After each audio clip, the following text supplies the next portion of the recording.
Bon, rebonjour. Bon, ici maintenant, je vais vous montrer un truc, je suis sûre que vous allez tous adorer ça. Je vais vous parler de Shambhala. Alors, en fait, Shambhala, il est pas en Asie, pas du tout. Il est au Grand Canyon. Parce qu'avant, les empires, ils étaient beaucoup plus grands. Alors, Shambhala, c'est le lieu de la création. Bon, il faut savoir qu'il y a trois mères patries à la base de toutes nos religions. On a tous pris nos sources quelque part. Donc il y avait l'Égypte, j'ai oublié un E, je suis désolée, Sumérien, donc ça c'est l'Orient, et la Judée. Et le Shambhala, il est au canyon, à l'intersection de Bright Angel, qui veut dire l'ange lumineux. Et en fait, ils ont retrouvé au début de 1900, je crois que c'est 1903 ou 1906, ils ont retrouvé des Bouddhas, ils ont retrouvé des entrées avec des architectures gigantesques. Et ensuite, ils ont donné les noms de tout ça. Mais tout ça, ça a à voir. Donc il y a le temple Isis, la pyramide de Khéops, le temple Vishnu, temple Shiva, la butte de Kwangun, je suis désolée pour l'accent, le mythe des géants d'Enoch, le temple Bouddha, temple Manu, temple Brahma, la butte du temple, du diable, bien entendu. Et en fait, on dirait un énorme arbre coupé, ça me fait penser à Avatar. Et le temple d'Apollon. Et dans le canyon, en fait, ils ont retrouvé du schiste d'Akata, et donc ce sont des fossiles d'algues qui sont consommés au Japon. Et on a retrouvé aussi énormément de hiéroglyphes en Australie. Ça vous montre encore que les terres étaient attachées. À Brisbane, exactement. Et en 1976, un Italien, le père Crespi, il était en Équateur et il y a des aborigènes qui lui ont montré une entrée dans des galeries souterraines et il a retrouvé tout un tas d'artefacts divers, dont des méconnus. On voit même des éléphants, on voit des trucs qu'on ne connaît pas. Il y a des couronnes, des guitares immenses, démesurées, ce qui confirme le mythe des géants. Et ils ont existé parce qu'on a retrouvé des géants en Sardaigne. Ils ont existé et ils ont semé la terreur, d'où pourquoi il y a eu le premier un du déluge.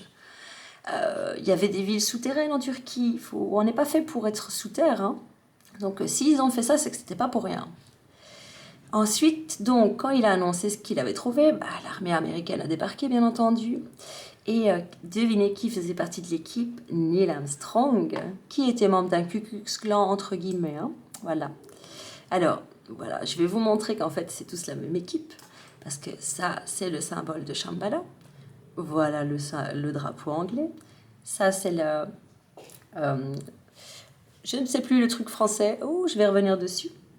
Ça, c'est le couronnement de Sainte-Marie. Et là, c'est la vue du Vatican. Et ça, c'est la Légion d'honneur. Je suis désolée, j'ai pas fouillé là. Je revenais plus sur le nom. Donc, vous voyez bien qu'en fait, ils sont tous de la même équipe. C'est des filous. C'est des petits filous. Alors, je vais maintenant passer au bouddhisme. Alors, j'ai vu une vidéo récemment envoyée à une dame qui demandait au Dalai Lama qu'est-ce que ça voulait dire exactement. À part lui sourire au nez, il lui a pas donné vraiment d'infos. Mais moi, je vais vous donner les infos. Alors, Om Mani Padme Hum. Elle est connue cette incantation. Hein, à l'attention de Bouddha. Alors, elle permet de fermer les portes de la réincarnation, des dieux, des demi-dieux. Elle ferme la porte du monde des humains. Elle ferme la porte des animaux, la porte des esprits avides, et alors elle ferme la porte de l'enfer. Chaque syllabe purifie un voile. Elle purifie le voile du corps, le voile de la parole, le voile de l'esprit, le voile de l'émotion contradictoire, et elle purifie le voile qui recouvre la connaissance. Je vous l'ai dit, ils ne veulent pas que vous vous instruisiez. Alors, bon là je vais... Donc on voit ici Confucius, donc Bouddha, on parle encore de l'Empire Babylone. Le Dalai Lama, il y en a énormément qui le savent, qu'il est payé par le gouvernement américain, et il s'est fait passer pour une incarnation de Bouddha, alors que ce n'est pas du tout le cas, d'accord. Il est régné également comme souverain ou pape en 1328, vous imaginez. Ils nous ont caché plein de choses. Le bouddhisme, ils ont des pratiques similaires au catholicisme. Système religieux ici aussi similaire, les prières, l'eau bénite, les confessions, le jeûne. Et là encore, vous verrez que tous, vous avez des robes jaunes, similaires aux cardinaux catholiques, incontestablement liées au démonisme. La cause du mal est l'ignorance par la philosophie qui est une tromperie. L'homme est incapable d'assurer son salut. Ils doivent se tourner vers Jéhovah, le vrai Dieu, qui introduira bientôt un règne de paix. Que le bouddhisme est riche en enfer. Là, on parle encore de robes jaunes, rouges, pardon. Et Alors, l'homme n'accède au nirvana qu'après avoir parcouru le cycle de renaissance. On y parvient par la pratique des vertus morales et culture des vertus intellectuelles.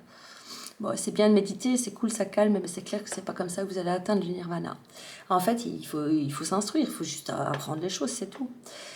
Et là, idem pour beaucoup de religions, apparemment, il fallait s'abstenir de recevoir de l'or ou de l'argent. Voilà. Ici, je vais vous montrer les histoires bizarres. Moi, c'est ça m'intrigue vraiment. Vous allez comprendre. Voilà. Donc, après avoir été éclairé, donc page 176, Bouddha, donc qui s'appelait Gautama, j'espère que je le dis bien, il rencontre lors d'une sortie un vieillard, un malade, un convoi funèbre, un mendiant. Il se mit à méditer sur le mal et la douleur, et en quête de ce mystère, dans la même semaine où sa femme lui présente son premier-né, il prit l'enfant et s'enfonça dans la nuit. Bah, je pense que ça veut tout dire, d'accord ?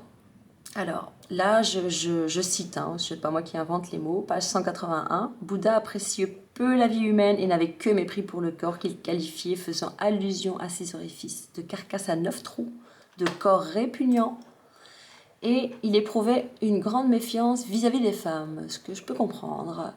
Après de longues hésitations, il a admis les femmes à un rang inférieur. Et il est mort à 80 ans, atrocement, suite à une indigestion de viande de porc. Enfin, pour ma part, je pense que c'est empoisonné. Je vais vous reparler de poison parce qu'il y en a énormément qui sont morts empoisonnés. Et vous verrez qu'en France, ils aimaient bien chipoter à tout ça.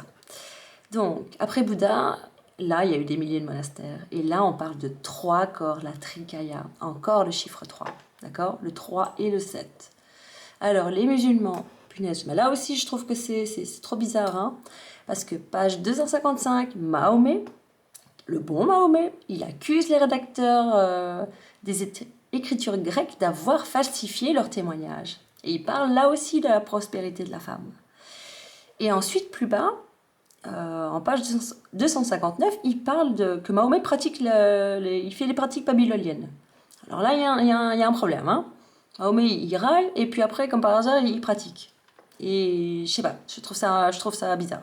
Et il y en a d'autres, c'est la même chose, c'est les mêmes histoires un peu chelou comme ça. Donc, page 258, verset 6 de la sourate. Ahmed ou Mohamed signifie le loué. Donc c'est le consolateur, l'avocat, celui qui est appelé au secours d'un autre ami bienveillant. Bah là, je suis en train de faire l'avocate, hein, les gars, je sais pas si vous avez capté, mais il vous ai fait un dossier de fou ici. Alors, vous allez voir que lui aussi, il avait contact avec Marie-Madeleine. Page 257, Mohamed est annoncé dans l'évangile de Jean que le futur consolateur ne peut être que le Saint-Esprit. Bon voilà, je passe. Le Coran rejette le sacrifice de Jésus qui s'est offert en rançon afin que quiconque croit en lui obtienne la vie dans le nouveau monde.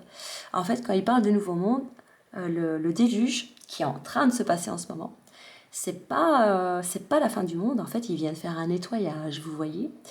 C'est la venue d'un nouveau monde. Et là, croyez-moi, le vrai Dieu, il n'est pas très content du tout. Pourquoi vous croyez que c'est en train de partir en cacahuète là ? Alors, il y a des campagnes contre les juifs. Et vous verrez qu'il y a eu des campagnes contre les juifs à l'hindouisme. Il y a eu ça partout. Et vous allez voir qui est responsable de ça. Alors, page 256, le Coran nie que Jésus périt sur un poteau. Il n'accepte pas Jésus comme fils de Dieu. Ça, je l'ai cité. Donc, on parle que les idées de Mohammed dérivent du judaïsme et du christianisme. Mahomet ne manifeste pas l'esprit de vérité. Là, on voit les fondements de Babylone. C'est ça qui m'intrigue parce que au début, il se plaignait. Et là, c'est plus le même gars. Et là, ici encore, 248 vit à Jean, donc Marie-Madeleine, que Naki Koutan, fils d'Abdallah et fondateur de l'islam, fut nommé Mahomet, le loué, qui introduisit l'islam, qui signifie en arabe résignation, soumission entière, qui prêche à la soumission totale appelée les musulmans. Page 31, le livre de l'échelle fait le bonheur de Mahomet et de Marie-Madeleine. Vous voyez bien qu'en fait, ils ont eu tous contact. En fait, elle et son suppôt, là, ils ont été partout dans le monde. Ils ont vraiment fait des croisades de fous. Ils ont imposé et je pense que si on n'était pas d'accord, ben vous savez bien qu'à ce temps-là, ils rigolaient pas, hein. Ils vous foutaient sur un bûcher, ils vous brûlaient, ils vous écartelaient, Enfin voilà, vous savez bien que j'ai pas besoin d'en dire plus, qu'il n'y a pas l'œuvre d'un bon Dieu là-dedans. Il n'y a que du mal. Alors, page 250 exige soumission au pays voisin. Et là, on voit que la parole de Dieu via l'ange Gabriel. Et l'ange Gabriel, il a des souches babyloniennes. Donc, ce n'est pas bon non plus. Alors, on passe en hindouisme, pardon, page 175. Les hindous, ils attendent la réincarnation de Vishnu. Là aussi, on parle d'hindouisme qui sont pris naissance à la Babylone. On parle de Trinité, 3 formes, d'accord? Et c'est marrant parce que page 184, là c'est similaire avec la Grande Babylone. Il parle d'une lutte contre le monstre à 7 têtes. Donc c'est similaire à ce que je vous ai dit, à part que là, il parle de la pieuvre et la bataille de l'Armageddon. Vous voyez bien que tout match. Alors, l'Égypte, voilà, ça va être pas mal non plus, vous allez voir. S'identifie à la prospérité du serpent. Vous voyez, prospérité du serpent. Le pharaon finit par ordonner les meurtres de tous les nouveau-nés. Et là aussi, vous allez voir les chiffres, ça match aussi.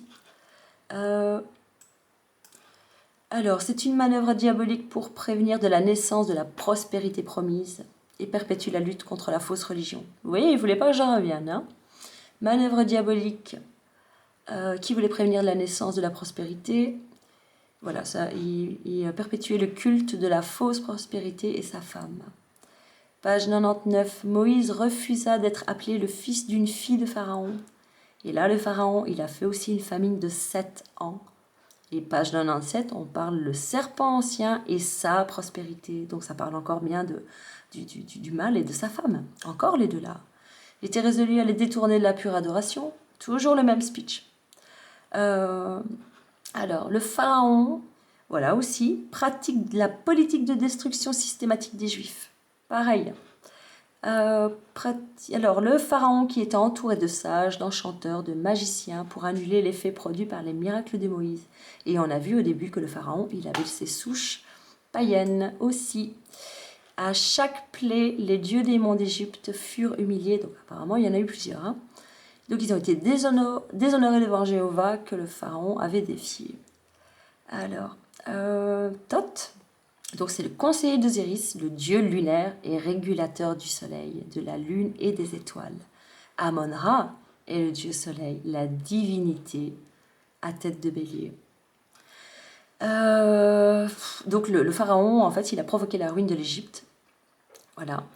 Et on voit ici que la trinité égyptienne, donc Osiris, pardon, c'est la prospérité, c'est sa mère, Isis signifie femme. Et la croix en C, c'est le symbole du féminin et du masculin. Enfin, il y a vraiment énormément de similitudes. Hein. Ici, on parle un peu dans le livre d'Enoch, que l'humanité est jalonnée de catastrophes naturelles, ce qui est en train de se passer, d'origine cosmique qui éclaire d'un jour nouveau, d'un nombre de grands mythes du passé, comme les plaies d'Égypte ou le déluge. Et là, c'est ce qui est en train de se passer en ce moment. Et je ne vous dis pas, ça me fait un drôle d'effet, hein, parce que il y a tout qui... Enfin, je ne suis pas arrivée là par hasard, en fait.